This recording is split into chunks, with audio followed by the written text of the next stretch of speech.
society. Good morning, everybody. I've got 8:59 by my clock here, so we'll give it another minute or two, let folks get on the line. And don't be shy if you want to turn your camera on so people can see your faces.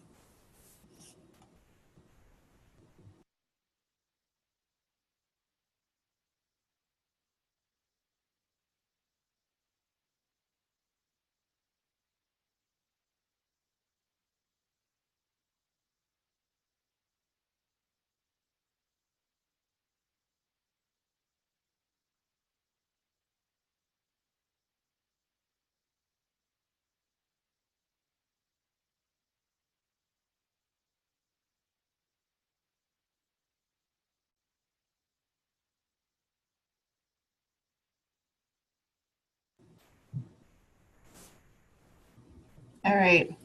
I think we'll go ahead and get things rolling here. It's promptly 9 a.m. on Friday, October 6th. This has been a busy week for me.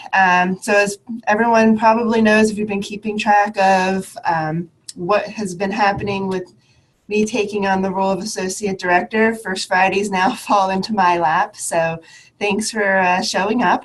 I hope this is going to be a good one for us today. And throughout the webinar today, if people have ideas for First Friday topics in the future, go ahead and put them in the chat box. I'm soliciting input. I want to know what you guys feel would be most helpful for you for professional development, and I'll do my best to try to get that set up. Emily had already provided an idea on EDEN, the Extension Disaster Education Network, and I actually met some of those folks this week, so I think that's coming together for November.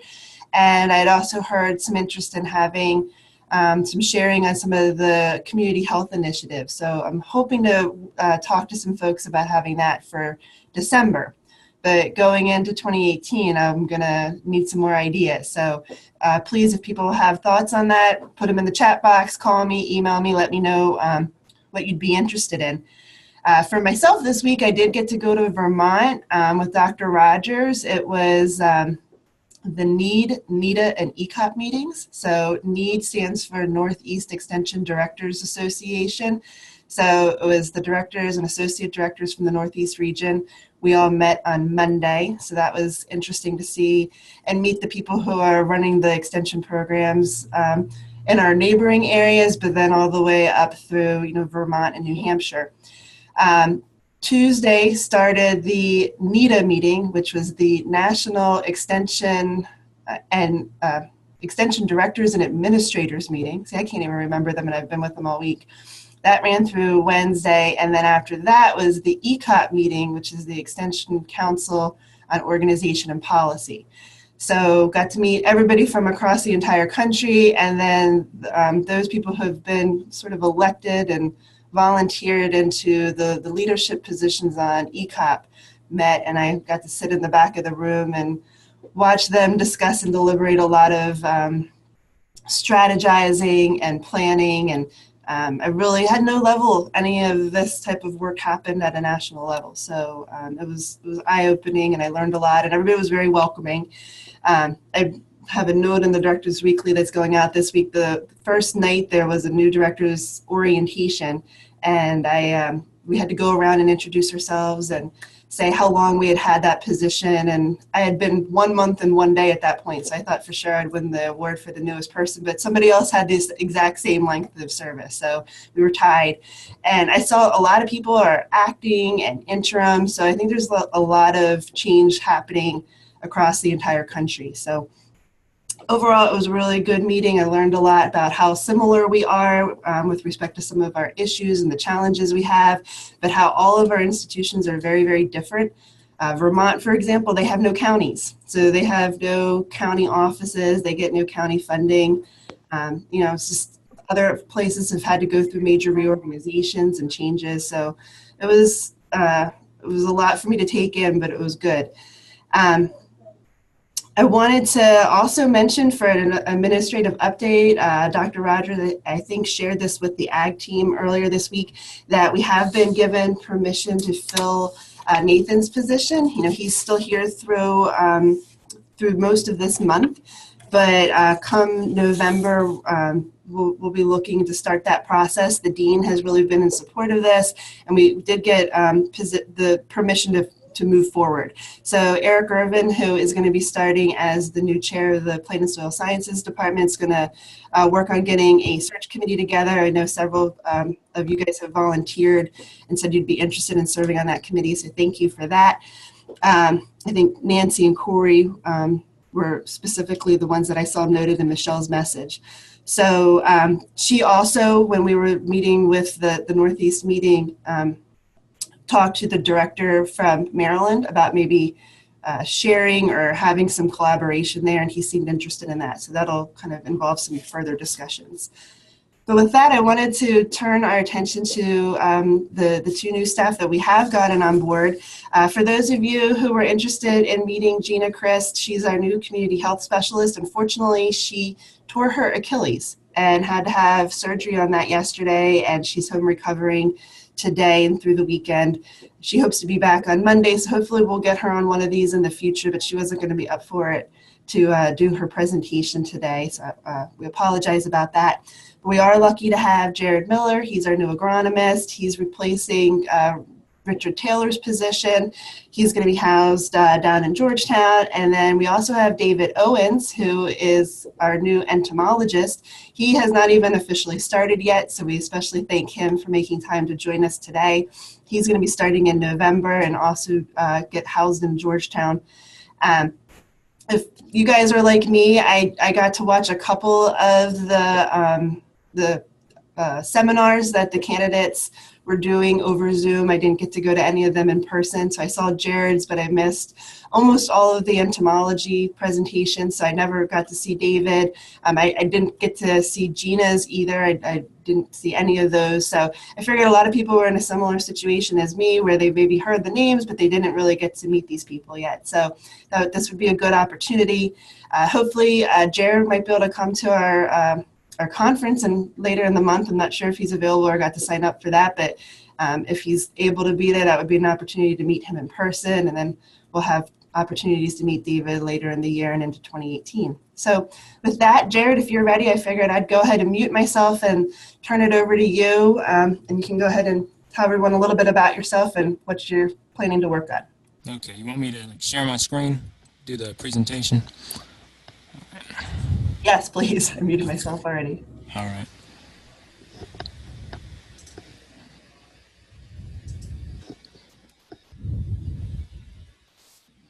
All right, can you see it? All right.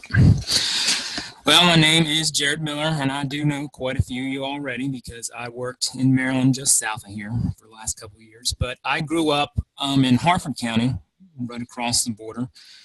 Maryland, on a dairy farm. I actually grew up in Extension. I didn't know it at the time. I just called it 4-H. I didn't know we were part of the University of Maryland. I didn't know we were part of this big system. I just knew it was 4-H. But we showed dairy cows and hogs at the farm fair up until I was went off to college. Then we had a dairy and grain farm, which my sister up there in the corner, all the way on the left, Courtney, has been running for the last 20 years and still does a lot of it by herself. I realized when I had to start signing some benefits paperwork, I stayed at the farm the night before to drive over how close we were to Newark. Like, we go to a pizza place in Fair Hill that was pretty close. I had no idea that you could take that back road and get to there pretty quickly. So it was a pretty easy drive relative to coming up 13. So I did my undergrad at Virginia Tech. They had the environmental science program back then. 20 years ago, you could get in-state tuition. So I went to Virginia Tech for my BS. I fell in love with soil, so I went and got a master's. I worked for the soil fertility specialist. This is going on about 15 years ago. I think he would be surprised now that I am an agronomist here compared to what I was doing back then. He convinced me to get a PhD because he said people won't pay you as much if you don't get one. So I went to Kentucky. Did a soil science degree there. I postdoced. I ended up in South Carolina after that, where I postdoced before. Then I ended up at the University of Maryland down here in Somerset County as an extension educator. So my master's research, I was working in the mountains, in the Appalachian Mountains. I had a professor who was really interested in carbon. So this was Early on, people were getting interested in carbon. Now they're kind of pushing into soil health a little bit when they talk about it. But we went up in the mountains and collected samples under forest soils. It was a lot of fun because I liked hiking back then. And it was a good project to start with. When I went to do my PhD, and I will tell you, if you are thinking about going back to school for other degrees, don't go into the school and tell them, I don't know exactly what I want to do, or you'll end up doing colloid-mediated metal transport in coal mine soils. So I became a much better soil chemist. I learned a lot about it. One of the things I learned after that is I wanted to get back into agriculture. My postdoc on the right there, I really enjoyed that project. They had all these different rock types, and we did like a soil genesis study, like how these rocks were changing and what forests were going to grow the best on these different rock types. So I enjoyed it, but I realized from that project that I liked having life as part of the research I did. So when I looked for postdocs, I looked towards the Agricultural Research Service for the federal government so I could get into agricultural work again. So when I talked to the boss, when I was interviewing for the job, he said, do you have a problem with working with manure? And I said, well, no, I grew up on a dairy farm. And if you grow up in a dairy farm, at some point in your life, an animal is going to poop on you. It just happens. So you get used to that kind of stuff. Well, the first month on the job, he sticks me in a boat and I'm paddling around Hog Lagoon. So he wasn't kidding. You have to really be in love with manure to go work there. But I actually spent quite a bit of time in Dover. So if you look on the right here, you see that blue star down at the bottom. That's Florence, South Carolina, where I was working. Another thing when I got on the job is he said, you're going to be driving up to Maryland for 2 summers and collecting soil samples. So I moved to South Carolina to spend a lot of time on the Eastern Shore. I think I probably stayed at least 6 total weeks of this job. I lived in Dover, stayed in hotels there while I drove around collecting soil samples. So I got to know this area, and that kind of convinced me when I was looking at jobs to come back towards the Eastern Shore. I got to go down to Florida where we did some nutrient cycling and sugar cane, and we got to do this biochar project. It has to deal with alternative energy from manure for growing ryegrass. So I learned a lot of good science within agriculture that could be applied across different disciplines. Luckily, a job came open with the University of Maryland when I wanted to move back home. Down the lower shore in Somerset County, Princess Anne, just south of Salisbury, where I was essentially the ag agent for agronomy for the lower 3 counties because they have that cluster system within their counties. So I got to learn a lot about extension. It was a really good experience to get me prepared for this job. I was in charge of the Lower Shore newsletter where we had about 600 copies we mailed out. And I found out down on the Lower Shore that you have to have paper copies, that internet is not something people like to use for some of the older farmers to get information out. But statewide, we also had the agronomy newsletter I took over. Eventually, and a lot of it had to do with your weekly crop update here, was starting the agronomy news blog because we were putting out a newsletter once a month, and it was better to have articles when they needed to come out, when people needed to know stuff. So we started a blog, and hopefully someone's going to take that over. Then I try to keep up. I have my own personal page because sometimes university links get lost, so I put all my publications on there so people can find them in case one day the university changes around their websites again. And then I have a Twitter page, different things like that on social media to be active and show people what's going on. A lot of the fact sheets I wrote, to be honest, that's another good thing about being an extension. When you want to do a presentation or a fact sheet or things like that, often I did them to teach myself more about it. Like I'd done a lot with soil pH, but I wanted to get a lot better at it. So I started doing talks and wrote a fact sheet and articles to force myself to actually sit down and learn things. So if you want to make yourself do something, then tell someone, well, I'm going to give a talk on this, and that forces you to sit down and do it in this field. So I actually, same thing with a soils course that I started down there at the bottom. I called the community college down there and said, I will do a 4-day course. And by telling them I would do it, it made me put the material together. So it helped me get some things going. So assign yourself tasks, and then you get a lot of work done. But it helped me a lot with getting talks and establishing myself. So I feel better coming into this job because I have a lot of stuff to fall back on. I can pull from a lot of these slides to do different talks for people. So it's a lot less scary starting here than when I started at University of Maryland. I got to do some research there as an ag agent. It was a little hard to get out, but it was a rotational grazing study that UMES was doing, so I helped them. I went out and did mostly talked about soils and different things with them on the project. Kate Tully, who's a researcher at the University of Maryland, she started and came down to the lower shore interested in salt effects. You see on the right, we have a bunch of plots. That is a lone soybean plant that survived the salt coming into the soil. There's actually a plot over the left where the soybeans are perfectly fine. So the salt water is coming up, at least down the lower shore, we have quite a bit of salt water coming up into the ditches and causing issues. We're trying to figure that out. And then within Precision Ag, we were doing some drones and crop research, which I think is going to be a lot easier for me to do here. I've already managed to make a purchase this week of a much more advanced drone, so I'm hoping to learn to use that.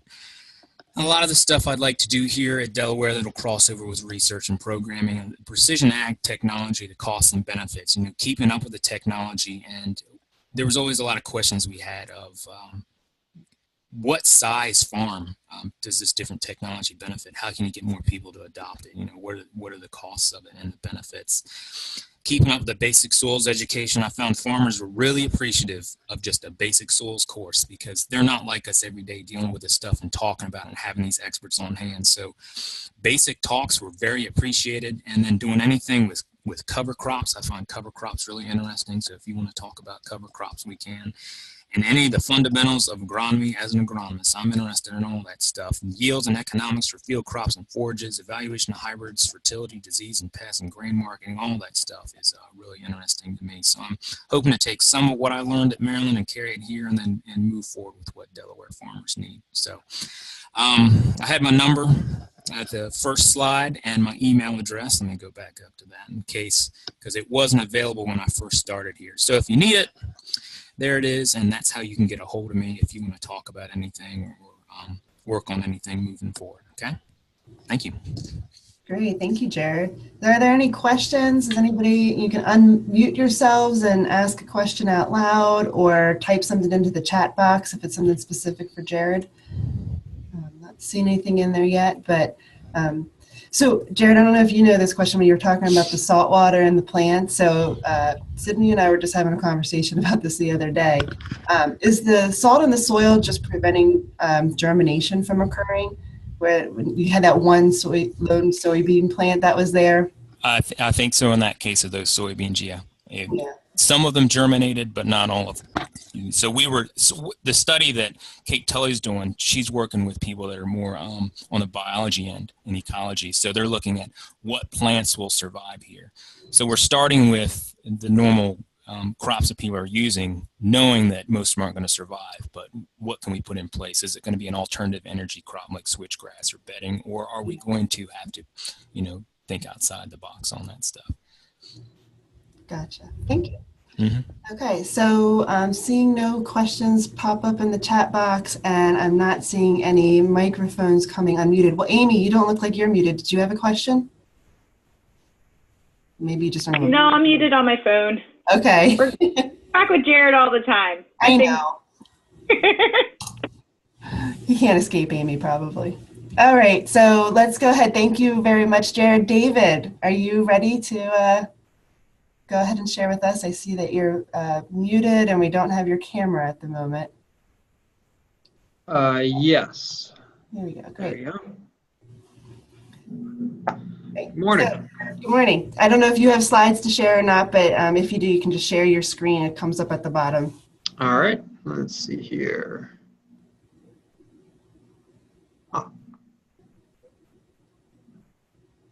Okay. Can everyone see that? Yes.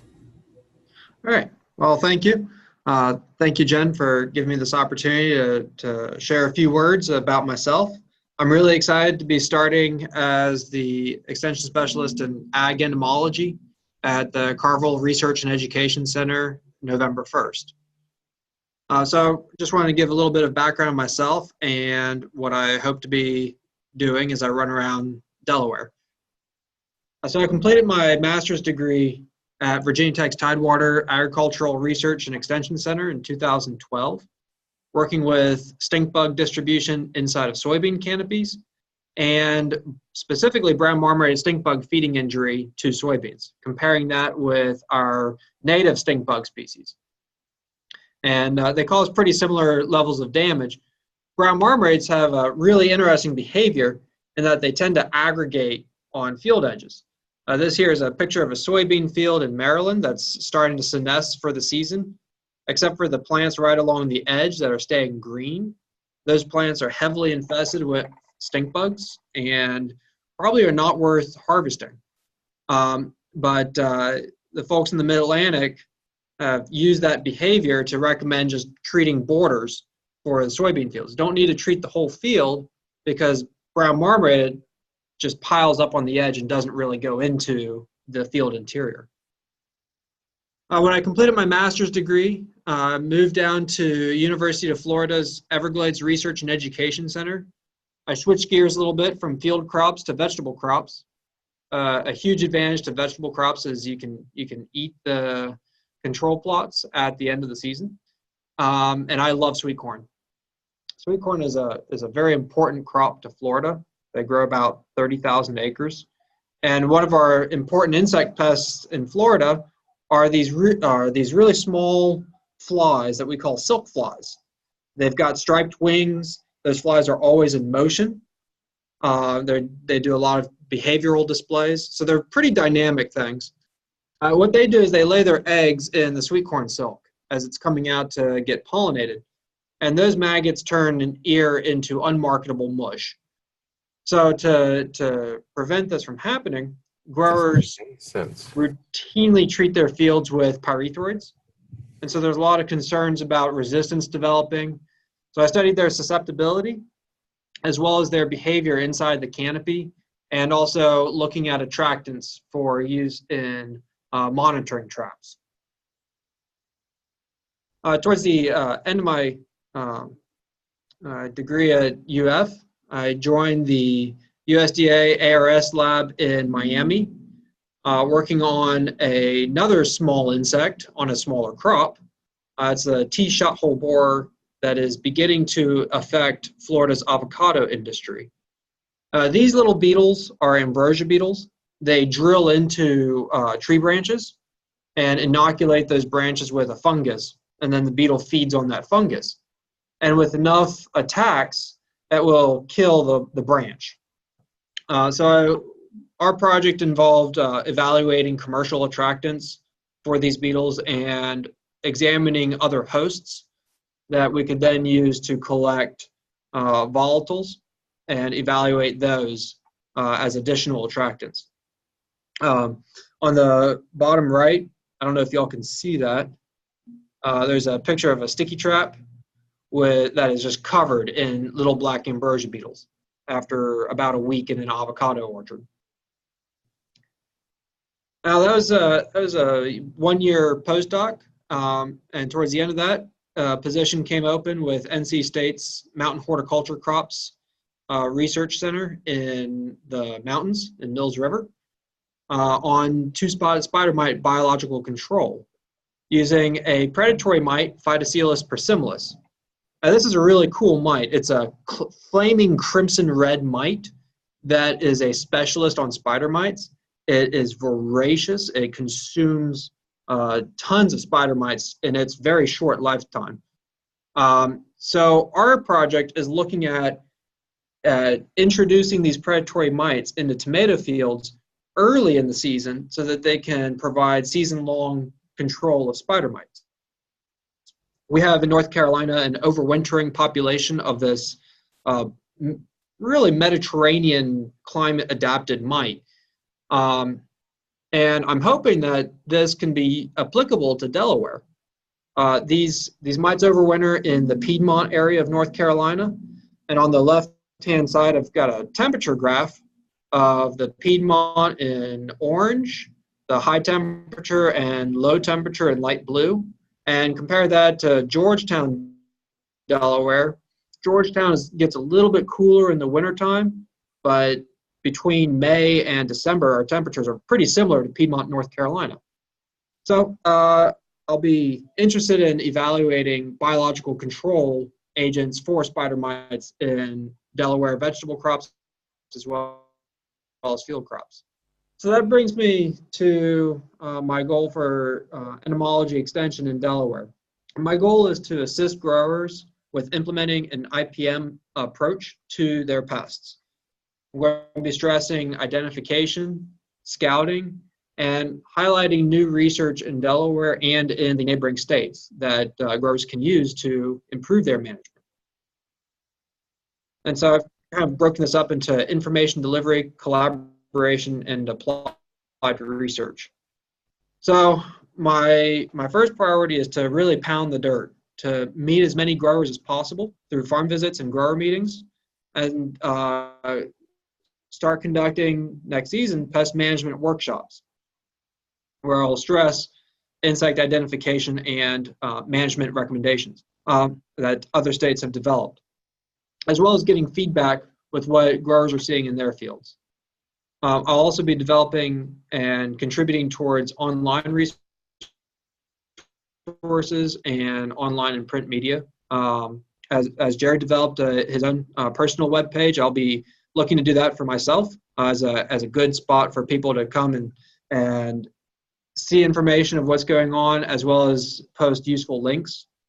I'm also really excited to be contributing towards the weekly crop update and creating insect pest fact sheets. This is something that Joanne Whalen and Bill Sissel were very involved with the last several years. And I'll also be looking to collaborate with growers in putting in demonstration plots in their fields, as well as collaborating with the extension team in Delaware and the extension entomologists in our neighboring states, because many of our pests are not reliable. They're very transitory in the environment. They show up in one field and not another. And the pests that we have in Delaware are the same in Maryland, Virginia, New Jersey, and Pennsylvania. So collaboration is really important to me, to draw upon all these different resources to better help growers and provide answers. This is something I also really enjoyed in Florida, working with crop consultants in their fields. And then I'll also be involved with some very applied research through pest monitoring. It's where I see research and extension as meshing together. It allows us to give timely population updates, as well as from a research perspective of identifying long-term trends. And I'll also be interested in conducting pest surveys and loss estimates for various crops to identify key players, as well as evaluating pesticides in field trials and in lab pesticide susceptibility bioassays. I find this is really important to give growers alerts as to new products that are coming online, as well as any problems that are showing up in fields. And long term, I'd like to incorporate insect behavioral research and biological control into management, so that we can attack the same pest with multiple modes of control. So with that, I'll be happy to take any questions. Great, thank you, David. Are there questions for either unmuting yourselves or chatting in posting in the chat box for David? So, one thing real quick, I do not have an official University of Delaware email yet. I'll be setting that up this week, either today or first thing next week. But in the meantime, I'm reachable at my Gmail email address, owensd119. So, thank you. Thank you for putting that back up there. Well, I know you had said that you plan to get out there and meet a lot of growers and stakeholders, so I'm sure the whole ag team will be happy to help you with that. When's your first day? It's November 1st. November 1st. All right. So I guess you'll probably maybe go down to crop school with us in Ocean City, which is the middle of November. Yep. Good. Well, I'm sure a lot of us will get to know you there a lot better. Anybody else have questions for David or Jared? Maybe let's, if you want to stop sharing your screen, we could see if anybody's got something up there. Thank you. And I think we've had more people join us since the very beginning. We have been recording the presentation. So as I had explained in the beginning, for those of you who have maybe missed the opening remarks, Gina Christ, who was going to join us today too, she tore her Achilles and she's out. So I think we're going to be wrapping up a little bit early. So if folks joined us and missed Jared's presentation or only saw a few minutes of it, we'll get this recording posted on the staff resources page, and you can go and watch the parts that you may have missed at your convenience. So with that, I did want to remind everybody that our conference is coming up October 19th. I did get to see our two keynote speakers in action, Jamie Seeger and Paul Hill. They did something a little bit different, maybe some similar things with us out in Vermont that they'll be doing in Delaware, but it'll have a different focus for sure because we have a special topic picked out for us. But they're great, and I think it's going to be really good. So if any of you have forgotten to register, it's October 19th. So the link has been in every one of my Directors Weekly since I started. So go and find that and get yourself signed up. We hope everyone will be able to participate with us.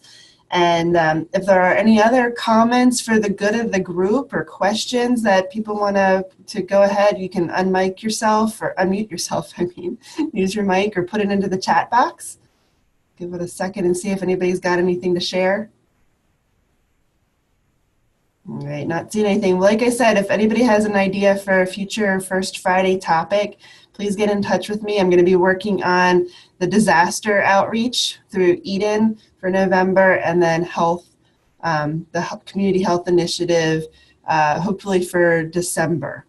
So with that, thank you for joining us today. I hope everyone has a great weekend and a good Friday. Looks like it'll be a nice day out there today.